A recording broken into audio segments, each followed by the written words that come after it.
Hello good morning all. இன்றைக்கான tarot card of the டே இந்த universe நம்மளுக்கு கொடுக்கக்கூடிய பிளஸ்ஸிங்ஸ் அண்ட் கைடன்ஸ் என்னன்னு பார்க்கலாம். இன்றைக்கு நம்மளுக்கு என்ன மாதிரியான பிளஸ்ஸிங்ஸை யூனிவர்ஸ் கொடுக்குறாங்க ஆர் கைடன்ஸை கொடுக்குறாங்க அப்படின்னு நம்ம பார்க்கலாம். ஸோ இன்றைக்கான கார்டு என்ன அப்படின்னு நம்ம பார்க்கும் பொழுது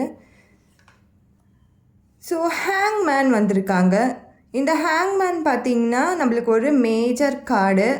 ஸோ இதை பார்த்துட்ருக்கும் போது ஏதாவது கவலைகள் இருக்குது, எனக்கு பிரச்சனைகள் இருக்குது, எனக்கு அதிலேருந்து வெளியில் வரணும் அப்படின்னிங்கன்னா கண்டிப்பாக இந்த ஹேங்மேன் பார்க்கும்பொழுது இந்த ஸ்டோரி பார்த்திங்கன்னா ஒரு பர்சனை ஒரு 3 days கிட்ட கட்டி வச்சுருப்பாங்க. அந்த பர்சனுக்கு ரொம்ப கொடுமை பண்ணுவாங்க. இது நம்ம பைபிளில் இருக்க ஸ்டோரி கூட கனெக்ட் பண்ணிக்கலாம்.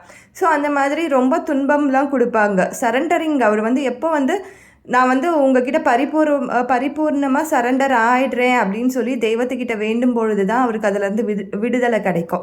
ஸோ டேரட்டுன்றது வெஸ்டர்ன்லேருந்து தான் வந்துச்சு, ஸ்டோரிஸும் அங்கேருந்து தான் வந்துருச்சு. ஸோ இது இப்படி தான் நம்ம கனெக்ட் பண்ண முடியும். அதே மாதிரி தான் எந்த துன்பம் இருந்தாலும் எந்த பிரச்சனைகள் இருந்தாலும் நம்மளுக்கு சரண்டரிங் மட்டும்தான், இப்போதைக்கு இருக்க சூழ்நிலையில் சரண்டரிங் மட்டும்தான் உங்களால் அந்த கஷ்டத்தில் இருந்தோ துன்பத்தில் இருந்தோ வெளியில் கொண்டு வர முடியும். நம்ம தெய்வத்தை நோக்கி நம்ம பிரச்சனைகளை வச்சு அந்த பிரச்சனைக்கு நீ மட்டும்தான் வழிகாட்ட முடியும் அப்படின்னு சொல்லி மனப்பூர்வமாக வேண்டும் பொழுது தான் அந்த பிரச்சனையிலேருந்து தெய்வம் நம்மளை வெளியில் கூட்டிகிட்டு வரும். ஸோ இது ஒரு மேஜர் கார்டு தான். மேஜரான விஷயங்கள் ரொம்ப ஒரு 1 yearக்குள்ளே நடக்கிற விஷயங்கள், 2 yearsக்குள்ளே நடக்கிற விஷயங்களை காட்டுற ஒரு கார்டு. நான் 1 yearஆகவே பிரச்சனையில் தான் இருக்கேன், ஒரு 2 yearஆகவே லைஃப் நெகட்டிவாக தான் போயிட்டுருக்கு அப்படின்னும் பொழுது கண்டிப்பாக நீங்கள் எந்த பரிகாரங்கள் பண்ணாலும் உங்களுக்கு எந்த விதமான மாற்றமும் வந்திருக்காது. ஸோ இதையும் நீங்கள் ட்ரை பண்ணி பாருங்கள். கண்டிப்பாக ஒரு பாசிபிலிட்டியை இந்த யூனிவர்ஸ் க்ரியேட் பண்ணி கொடுக்கும். முழுமையாக உங்களுடைய பிரச்சனைகளையும் உங்களையும் தெய்வத்தை நோக்கி நீங்கள் சமர்ப்பணம் பண்ணிவிடுங்க. கண்டிப்பாக அதிலிருந்து விடுதலை கிடைக்கும்.